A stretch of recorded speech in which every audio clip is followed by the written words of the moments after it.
So hey guys, welcome back to another video of soul land and I hope कि तुम लोग बहुत ही ज्यादा अच्छे और मजे में होगे। वीडियो में आगे बढ़ने से पहले कहना चाहूंगी कि अगर इससे पहले का एपिसोड अभी तक चेकआउट नहीं किया है तो पहले जाओ और जाकर इसे देख लो, वरना यहाँ तुम्हें कुछ समझ नहीं आने वाला। और अगर तुमने देख लिया है तो बिना किसी देर के आज के इस वीडियो को शुरू करते हैं। सो होमीज, हमारे इस एपिसोड के स्टार्टिंग में हम देखते हैं कि नैनक्यू और यहाँ पर जो यू हाओ है, ये दोनों ही उस ड्रैगन सिटी के अंदर मौजूद उस मेंशन के अंदर पहुंच जाते हैं, जहाँ पे नैनक्यू कहती है कि एक बात बताओ, आखिर तुम्हारा लेवल इस वक्त क्या है। जिस पर यू हाओ से बताता है कि 76 है, जो सुनकर नैनक्यू बताती है कि जहाँ तक मुझे याद है जब वो कंपटीशन हुआ था तो उसमें तुम्हारा जो रैंक था वो 5th रैंक सोल किंग था और अब तुम यहाँ तक पहुँच चुके हो और तब से लेकर आज तक तुम यहाँ पहुँच चुके हो। वाकई में किसी ऑर्डिनरी पर्सन के लिए यकीन करना तो बहुत ज्यादा मुश्किल होगा। जिस पे यू हाओ कहता है कि ये तो बस किस्मत की बात है। अब यहाँ पर ये कहते साथ ही ये लोग आगे बढ़ जाते हैं कि तभी यहाँ पर नैनक्यू बता दी है कि बस इसी जगह पर मुझे स्पिरिचुअल एनर्जी फील हो रही है और वो एक लेक के पास उसे ले आती है और कहती है कि इसी के नीचे वो जगह, वो माइन मौजूद है जहाँ पर रेयर मटेरियल्स मौजूद है, लेकिन वो जगह काफी ज्यादा ठंडी है। यहाँ पे जैसे यू हाओ उसे देखता है तो वो समझ आता है कि इसके अंदर कुछ ऐसा मौजूद है जो कि यू हाओ को अट्रैक्ट कर रहा है। कि तभी नैनक्यू, जो कि यहाँ पे बर्फ से जमने लगी थी, वो कहती है कि मेरी हालत यहाँ पे खराब हो रही है, तो इसलिए मैं यहाँ पर खड़ी हूँ और यहाँ पे पहरा दे रही हूँ। तुम जल्दी से जाओ, अपना काम खत्म करके वापस आ जाना। लेकिन हाँ, अगर तुम्हें ऐसा लगता है कि तुम उस टेम्परेचर को बर्दाश्त नहीं कर पाओगे तो सब कुछ छोड़ के वापस आ जाने, प्लीज खुद पर ज्यादा बोझ मत डालना। जिस पर यू हाओ मान जाता है और वो पानी के अंदर जंप लगा देता है और वो जैसे जैसे आगे बढ़ता है वो समझ आता है कि वाकई में यहाँ पर कुछ तो है जो कि मुझे अट्रैक्ट कर रहा है। साथ ही यहाँ पर स्पिरिचुअल एनर्जी काफी ज्यादा थिक है। इसी के साथ हम देखते हैं कि यहाँ पर यू हाओ जैसे जैसे आगे बढ़ता है उसे नैनक्यू की एक बात याद आती है, जहाँ पर उसने बताया था कि एक बार इनके क्लैन का जो एंसेस्टर था उसे यहाँ पर एक ऐसा बर्फ का टुकड़ा मिला जिसके अंदर प्योर आइस एनर्जी मौजूद थी। साथ ही इसकी जो ऊपरी सतह थी उस पर रेयर मटेरियल्स के कुछ ऐसे निशानात भी थे जिसे कि आज से पहले देखा नहीं गया था। इसी वजह से तब से लेकर आज तक वो आइस ब्लॉक हमारे एंसेस्टर के द्वारा कैरी किया गया और ऐसा माना जाता है कि इसके अंदर जो आइस एट्रीब्यूट और जो आइस ऑरा है वो यहाँ पर मौजूद उस लेक के नीचे वाली जगह तक लीड करेंगी, जहाँ पर बहुत से अमाउंट में रेयर मटेरियल्स मौजूद हैं। अब यहाँ पे हम देखते हैं कि यू हाओ जैसे जैसे आगे बढ़ता है यहाँ का टेम्परेचर भी इंक्रीज होता है, लेकिन वो फील कर पा रहा था कि वाकई में यहाँ डीप में काफी प्योर आइस एट्रीब्यूट को मैं फील कर पा रहा हूँ। कि तभी यहाँ का जब टेम्परेचर बहुत ज्यादा बढ़ने लगता है तो वो आइस एम्प्रेस की पावर्स को एक्टिवेट करता है, जिससे यू हाओ बिना किसी परेशानी के और अंदर तक ट्रेवल कर पाता है। यहाँ पे यू हाओ ये भी समझ आता है कि जितनी ज्यादा टेम्परेचर बढ़ती जा रही है, यानी कि माइनस में, उतना ही ज्यादा वो क्लोज पहुंचता जा रहा है। कि तभी जैसे जैसे वो आगे बढ़ता है उसे अपने सामने बहुत बड़ी सी आइस वॉल नजर आती है और यू हाओ समझ जाता है कि शायद ये वही जगह है। इसके बाद यू हाओ जाता है, उस वॉल को टच करता है और यहाँ पर अपने मेंटल पावर की मदद से पहले तो यहाँ के आसपास के वॉल्स पे वो कुछ सिंबल्स को क्रिएट करता है, जिसके साथ ही अपने ब्रश के जरिए से वो यहाँ पर एक फॉर्मेशन को भी ड्रॉ करता है और जैसे इस फॉर्मेशन को इस वॉल पे सेटअप करता है तो यहाँ पर अगली पल एक जोरदार धमाका होता है और फिर उस वॉल के आर पार एक होल बन जाता है। इसी के साथ यहाँ पर जब यू हाओ उस होल के अंदर एंटर होता है, वहीं दूसरी तरफ हम नैनक्यू को देखते हैं जो कि ऊपर से मन में कह रही थी कि मैं जानती हूँ कि हमारे क्लैन की इस सीक्रेट माइन के बारे में बताकर मैंने बहुत ही अच्छा काम किया है, ऐसे करके मैं हमारे सेक्ट को हमेशा जिंदा रख पाऊंगी। इसी के साथ हम वापस से यू हाओ को देखते हैं जो कि उस होल के आर पार पहुंच जाता है और यू हाओ ये देख के हैरान था कि यहाँ पर एग्जिट का रास्ता भी मौजूद है। जिसके बाद वो यहाँ आगे की तरफ बढ़ता है जहाँ पे चारों तरफ बर्फ की वादियों जैसा नजारा था और यहाँ पर हर एक चीज बर्फ में जमी हुई थी, लेकिन यहाँ पर काफी थिक फॉग था जिस वजह से उसे आगे देखने में भी मुश्किल हो रही थी। पर वो फिर भी उन सभी को हटाते हुए अपने रास्ते में आगे बढ़ता है और कहता है कि मुझे जल्द से जल्द कुछ ना कुछ करना ही होगा, क्योंकि भले ही मेरे पास आइस एम्प्रेस की पावर है लेकिन फिर भी मुझे यहाँ पे ठंड लग रही है। अब यहाँ पर यू हाओ को सामने एक केव नजर आता है जिसके अंदर यू हाओ जैसे ही एंटर करता है तो वो देख के हैरान हो जाता है कि यहाँ पर कितने रेयर मटेरियल्स मौजूद है। साथ ही यहाँ पर जो आइस एट्रीब्यूट है ये बहुत ही ज्यादा थिक है। कि तभी यहाँ पर हम देखते हैं कि यू हाओ के सारे दोस्त भी बाहर आ जाते हैं और यहाँ पर आइस एम्प्रेस से लेकर त्यामिंग सभी लोग इस जगह को बहुत ही क्लोजली ऑब्जर्व करते हैं। आइस एम्प्रेस बताती है कि ये तो कितना ज्यादा शानदार है, ये असल में एक आइस आर्टिक नर्व है और ये आर्टिक नर्व इस केव में काफी सालों से मौजूद है और लाइफ टाइम के लिए है। साथ ही वो इतने सारे जब पिलर्स को देखती है तो कहती है कि मुझे पूरा यकीन है कि ये 10,000 साल से भी ज्यादा पुराना कोई आइस केव है और आइस एट्रीब्यूट वाले सोल मास्टर और जो सोल बीस्ट होते हैं उनके लिए तो ये जगह जन्नत से कम नहीं, क्योंकि ऐसी जगह बस रेयरली ही मिलते हैं। तभी त्यानलिन तो यहाँ पर एक आइस ब्लॉक को पकड़कर उसे हक करने लगता है और कहने लगता है कि वाकई में ये कितना ज्यादा शानदार है। कि तभी वो आगे बताने लगती है कि एक आइस पोलर नर्व एक ऐसी जैसे 10,000 साल पुरानी सेमी मेटेलिक कंपोनेंट है जो कि बहुत ही ज्यादा रेयर माना जाता है। आसपास की जितने भी आइस एट्रीब्यूट को है ये वहाँ पर अब्सॉर्ब करके अपने अंदर स्टोर करती है और ऐसे ही करते करते ये प्रोसेस प्रोसेस चलता रहता है और ऊपर की जो सतह होती है ये चेंज होती रहती है, जिसके बाद ये एक ऐसी क्रिस्टल का रूप लेती है। इसी के साथ वो आगे बताती है कि यू हाउ इस वक्त जो तुम अपनी नजरों के सामने देख रहे हो ना, ये सच में बहुत ही ज्यादा रेयर मटेरियल है। कि तभी यहाँ पर जहाँ तियानमिंग जिस क्रिस्टल को गले से लगाए हुए था वहाँ पर एक एनर्जी बॉल रिलीज होती है, जो कि अपने सराउंडिंग के सारी क्रिस्टल्स को आपस में गैदर करके एक जायंट से फिगर को प्रिपेयर करती है, जो देखकर यू हाउ और बाकी सभी लोग हैरान थे। कि तभी यहाँ पर एक बहुत बड़ा सा फिगर इनके सामने अपीयर होता है, जो कि इन्हें देखते साथ ही दहाड़ता है और तियानमिंग बताता है कि ये तो जीरो रियलम जायंट स्पिरिट है और ये आइस बाउंड डिवाइन क्रिस्टल्स को खाकर ही इतना बड़ा बना है। वो तो लगातार इन क्रिस्टल्स को ऑब्जर्व करके अपनी और ताकत को एक्सपेंड कर रहा है। यहाँ पर वो यू हाउ से कहता है कि मेरे ख्याल से तुम्हें इसके आसपास भी नहीं भटकना चाहिए, वरना इससे तुम्हारी जान भी जा सकती है। लेकिन यू हाउ तो अपना प्लान बना चुका था। वो कहता है कि माफ करना, लेकिन मैं इस आइस क्रिस्टल पे गिव अप नहीं कर सकता। जिसके बाद यहाँ पर ये जो जायंट स्पिरिट था ये यू हाउ पे अटैक करता है, लेकिन यू हाउ भी इससे डॉज करते हुए इस पर काफी सारे अटैक करता है। अपने ड्रैगन क्लॉ का भी यूज करता है, लेकिन इसमें सिंगल खरोच तक नहीं आता, जो देखकर यू हाउ भी कहता है कि इसकी स्किन तो काफी ज्यादा टफ है। तभी यहाँ पर जो आइस एम्प्रेस होती है वो बताती है कि क्यों ना तुम अपने आइस एट्रीब्यूट को अपने गोल्डन क्लॉज के साथ फ्यूज करके यूज करो, शायद कुछ काम बन जाए। कि तभी यू हाउ बिल्कुल ऐसा ही करता है। वो यहाँ पर अपने ड्रैगन क्लॉ अटैक में अपने आइस पावर को फ्यूज करता है और जैसे ही वो एक सिंगल अटैक करता है तो यहाँ पर लिटरली इस जायंट से स्पिरिट का एक हाथ कट चुका था, लेकिन वो इमीडिएटली रीजनरेट भी होता है। पर यू हाउ समझ आता है कि अगर वो अपने एक्सट्रीम आइस पावर को अपने अटैक्स में यूज करे तो शायद बात बन सकती है। और अब यू हाउ उसे अलग अलग एंगल से अटैक करता है ताकि वो इसके स्ट्रक्चर का शेप ही पूरी तरीके से डिफरेंट बना दे और फिर वो इस पे अटैक करके इसे खत्म कर दे। कि तभी यहाँ पर आइस एम्प्रेस कहती है कि यू हाउ तुम्हें अपने गार्ड डाउन नहीं करने चाहिए, क्योंकि अगर इन्हें डिवाइन क्रिस्टल कहा जाता है तो इसके पीछे भी एक रीजन है, क्योंकि ये लोग इवॉल्व हो सकते हैं। यहाँ पे हम देखते हैं कि तेज लाइट निकलती है बाकी के क्रिस्टल से भी और ये सभी लोग अलर्ट हो जाते हैं। और अगर तुम्हें इन्हें सप्रेस करना है तो इसकी जो कोर एनर्जी है तुम्हें इसे डिस्ट्रॉय करना होगा। जिसके बाद यहाँ पर ये बंदा वापस इन लोगों पे अटैक करता है, जिससे डॉज करते हुए यू हाउ कहता है कि ठीक है फिर चलो इन्हें दिखाते हैं कि आखिर अल्टीमेट आइस पावर किसे कहते हैं। और ये सभी लोग मिलकर अटैक करना शुरू कर देते हैं। साथ ही यू हाउ स्टार अनीस ग्रास को भी बाहर निकाल लेता है और हम देखते हैं कि स्टार अनीस ग्रास आते साथ ही अपना कमाल दिखाता है। वो चारों तरफ स्पाइक्स को क्रिएट कर देता है। वहीं दूसरी तरफ आइस एम्प्रेस भी आइस एम्प्रेस व्रैथ नाम की टेक्निक का यूज करती है और मल्टीपल आइस क्रिस्टल्स इस पे अटैक करती रहती है। कि तभी यहाँ पर हम देखते हैं कि बाकी लोग भी काम पे लग जाते हैं। इसी दौरान यू हाउ उस जायंट स्पिरिट के सामने आकर अपने आइस बर्स्ट का यूज करता है। अब क्योंकि इसकी बॉडी पहले से इन लोगों ने फ्रीज कर दी थी तो अब यहाँ पर एक बहुत बड़ा एक्सप्लोजन होता है और तभी यहाँ पर स्नो क्वीन आगे आते हुए सारे मटेरियल्स को कलेक्ट कर लेती है और अब ये सभी लोग दूर टेलीपोर्ट हो जाते हैं। और यू हाउ इस चीज को डिस्ट्रॉय होता हुआ देखकर कहता है कि वाकई में ये सबसे हार्डेस्ट मटेरियल भी है, लेकिन सबसे ज्यादा फ्लेक्सिबल मटेरियल भी यही है। और यकीनन इस मटेरियल से बनने वाले सोल टूल्स अपने लेवल के जो रैंक वाले सेम टूल्स होंगे ना उससे कई गुना ज्यादा स्ट्रॉन्ग होंगे। अब यहाँ पे यू हाउ जो बचे कुछ यहाँ पे डिवाइन क्रिस्टल्स होते हैं उन सभी को गैदर करना शुरू कर देता है और सारे मटेरियल्स को यहाँ पे आपस में गैदर करके उन्हें अपने पास रख लेता है और कहता है कि मुझे उम्मीद है कि इन सारे मटेरियल से तांग सेक्ट की जितनी भी रिक्वायरमेंट्स है वो सब पूरी हो जाएंगी। कि तभी तियानमिंग के टेंटिकल्स यहाँ पे मूव करते हैं और फिर वो कहता है कि यू हाउ भूलना मत कि हमें उस फॉरेस्ट में भी जाना है, क्योंकि वो जो 10,000 मिस्टिक आइस है हमें उसे भी तलाश करना है और वो हमारी सबसे बड़ी हार्वेस्ट होगी जो कि इस केव के बहुत ज्यादा डीप में है। जिसके बाद ये लोग आगे बढ़ते हैं, लेकिन यू हाउ यहाँ के टेम्परेचर को अब बर्दाश्त नहीं कर पा रहा था और वो कहता है कि यहाँ पे चलना अब मेरे लिए काफी ज्यादा मुश्किल हो रहा है। कि तभी तियानमिंग बताता है कि असल में मिस्टिक आइस वैली के अंदर का जो टेम्परेचर है यहाँ पर हेवन एंड अर्थ की जो एनर्जी है वो भी काफी ज्यादा क्योटिक है, तो इसीलिए तुम्हें और ज्यादा केयरफुल रहना होगा। इसी के साथ वो लोग एक होल के पास पहुंच जाते हैं जहाँ पर देखते साथ ही यू हाउ कहता है कि शायद अब हमारे पास पीछे लौटने का रास्ता नहीं है, यहाँ तक आए हैं तो आगे भी जाएंगे। अब सभी लोग जंप कर देते हैं और ये लोग एक ऐसी जगह पे पहुंच जाते हैं जहाँ पर काफी ज्यादा कड़ाके की ठंड थी और सिर्फ ठंड नहीं बल्कि यहाँ का जो टेम्परेचर है वो काफी ज्यादा माइनस में चला गया था। इतना ज्यादा टेम्परेचर था कि यहाँ पर जो सोल्स थे वो तक को भी ये फ्रीज करने का दम रखता है। अब यहाँ पे यू हाउ को अपने साथियों की फिक्र हो रही थी, साथ ही ये लोग आगे बिल्कुल भी कुछ भी नहीं देख पा रहे थे, जो देखते साथ ही यू हाउ अपने पर्पल आई का यूज करता है और सारी फॉग को यहाँ से हटा देता है और सब कुछ विजिबल हो जाता है। यहाँ का नजारा देखते साथ ही ये सभी लोग हैरान रह जाते हैं और यहाँ के जो ये आइस ब्लॉक्स होते हैं इसे देखकर ये कहते हैं कि ये वाकई में कितना ज्यादा खूबसूरत है और यहाँ पर जो आइस एट्रीब्यूट है ये बाहर मौजूद डिवाइन क्रिस्टल से कई गुना ज्यादा थिक है। यहाँ पे हम देखते हैं कि जो स्टार अनीस ग्रास है और जो स्नो क्वीन है ये लोग इस जगह को देखकर काफी ज्यादा अच्छा फील कर रहे थे। कि तभी यू हाउ बताता है कि यहाँ पर तो सांस लेना भी काफी ज्यादा मुश्किल हो रहा है और तभी इन्हें वो 10,000 मिस्टिक आइस वाला एसेंस नजर आ जाता है जो कि काफी ज्यादा बड़ा एक आइस क्रिस्टल था और स्नो एम्ब्रेस इसके के पास जाकर कहती है कि यू हाओ अब जल्द से जल्द इसे अब्सॉर्ब कर लो। अब यहाँ पे यू हाओ अपने हाथ को आगे करता है, इसकी एनर्जी को अब्सॉर्ब करने की कोशिश करता है, लेकिन इसकी आइस एट्रीब्यूट को यू हाओ यहाँ पे अब्सॉर्ब नहीं कर पाता। जिसपे स्नो एम्प्रेस बताती है कि शायद यहाँ का जो टेम्परेचर है ये बहुत ज्यादा कम है, इसी वजह से शायद तुम इसे अब्सॉर्ब नहीं कर पा रहे। ऊपर से ये बस 5 डिग्री ही कम है एब्सोल्यूट जीरो तक पहुँचने में। यहाँ पे यू हाओ कंफ्यूज होता है कि तभी स्नो एम्प्रेस बताती है कि जितना भी टेम्परेचर 150 डिग्री के नीचे जाएगा माइनस में, वो सभी मिस्टिक आइस में शुमार की जाएगी। कि तभी हम यहाँ पे देखते हैं कि स्नो क्वीन और जो अपना स्टार अनीस ग्रास है ये लोग यहाँ पे छुपन छुपाई खेल रहे थे। स्नो एम्प्रेस आगे बताती है लेकिन एब्सोल्यूट जीरो तक पहुँचने के लिए भी एक बहुत बड़ा गैप होता है, और थ्योरेटिकल देखा जाए तो एब्सोल्यूट जीरो सबसे लोएस्ट टेम्परेचर भी है, और ये एक ऐसा लेवल है जहाँ पर सिर्फ गॉड्स ही पहुँच सकते हैं। कि तभी वो आगे बताती है कि रही बात मेरी, स्नो क्वीन और स्टार अनीस ग्रास हम सब की, हम चारों मिलकर इस मिस्टिक आइस एसेंस को अब्सॉर्ब करेंगे और धीरे धीरे करके इसकी जो कोल्ड एनर्जी कंसंट्रेशन है इसे हम और ज्यादा लो करेंगे, और मुझे यकीन है कि जिसके बाद तुम शायद इसे अब्सॉर्ब कर पाओगे। अभी यहाँ पर तियानमिंग कहता है कि ठीक है यू हाओ तुम रेडी हो जाओ, जिसपे यू हाओ मान जाता है और वो यहाँ पर स्नो क्वीन और जो स्टार अनीस ग्रास है उसे कहने लगता है कि जाओ तुम लोग जाके पहले काम शुरू करो। कि तभी ये लोग आगे बढ़ते हैं, लेकिन आइस एम्प्रेस इन्हें रोकती है और कहती है कि मुझे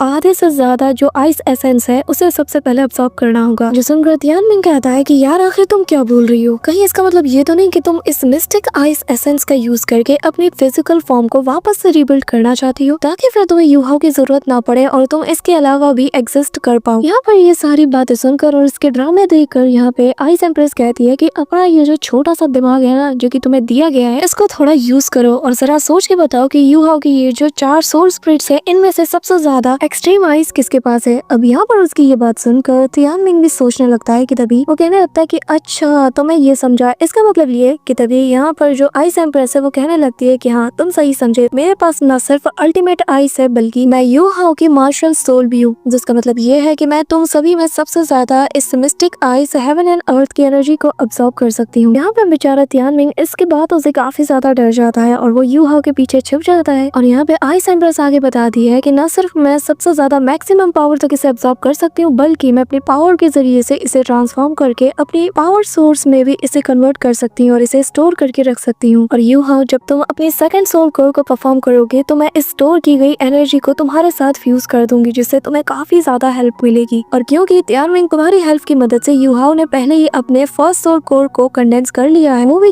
वो भी एक सोल स्टेज मास्टर के लेवल पे, तो सेकंड सोल कोर परफॉर्म करते वक्त यू हाओ के लिए मुश्किलें बढ़ सकती है। और तब वैसी सिचुएशन में मैं इस आइस एट्रीब्यूट पावर का यूज करूंगी ताकि हमारी सक्सेस चांसेस बढ़ जाएं। जो सुन के तियानमिंग उससे माफी मांगना शुरू कर देता है और यहाँ पे जो आइस एम्प्रेस है वो शर्माती हुई कहने लगती है कि वैसे भी वैली ऑफ लव में मैंने प्रॉमिस किया था कि मैं हमेशा तुम्हारे साथ रहूंगी, तो भला मैं ऐसे कैसे बीच में ही तुम सबको छोड़ के जा सकती हूँ। यहाँ पर उसकी ये बात सुनकर जो तियानमिंग है वो उसका हाथ पकड़ लेता है और कहता है कि जरा फिर से कहना। जो देखते साथ ही यहाँ पे आइस एम्प्रेस को गुस्सा आता है और वो कहती है कि अच्छा तुम्हें फिर से सुनना है। अब यहाँ पे हम देखते हैं वो उसे मारने को दौड़ती है, लेकिन यहाँ से तियानमिंग काफी दूर चला जाता है। कि तभी वो कहती है कि खैर मैं तुमसे बाद में डील करूंगी। तभी वो यू हाओ से कहती है कि यू हाओ तुम्हें बस इसके थोड़े से पोर्शन को ही अब्सॉर्ब करना है, वरना ये तुम्हारे लिए काफी ज्यादा डेंजरस हो जाएगा। अगर तुमने कुछ ज्यादा ही अब्सॉर्ब कर लिया तो तुम्हारी कंडीशन बिल्कुल तियानमिंग की जैसी हो जाएगी, जैसा कि इसके साथ एक बार हो चुका है। यानी कि तुम बहुत ही एक्सट्रीम डीप स्लीप में पहुंच जाओगे और अगर तुम इतने ज्यादा डीप स्लीप पे चले गए तो सब कुछ बिगड़ जाएगा, यहाँ तक कि तुम्हें कोई भी जगह नहीं पाएगा, तुम्हें सब कुछ अपने आप ही करना होगा। यहाँ पे यू हाओ समझ जाता है कि इसमें खतरा बहुत है और वो कहता है कि चिंता मत करो मैं सब कुछ समझ गया। अब यहाँ पे हम देखते हैं कि इमीडिएटली आइस एम्प्रेस उस मिस्टिक आइस ब्लॉक के पास जाती है उसे अब्सॉर्ब करने, और जैसे ही वो फर्स्ट ब्लॉक को टच करती है और उसकी एनर्जी को अब्सॉर्ब करती है तो वो पिलर जमीन पे जा गिरता है। ऐसे ही वो दूसरे वाले को भी रिपीट करती है और उसे बिना रुके लगातार अब्सॉर्ब करती रहती है। यू हाओ ये नजारा देखकर मन में कहता है कि आइस एम्प्रेस की जो कॉन्शियसनेस की पावर है जब वो इस मिस्टिक आइस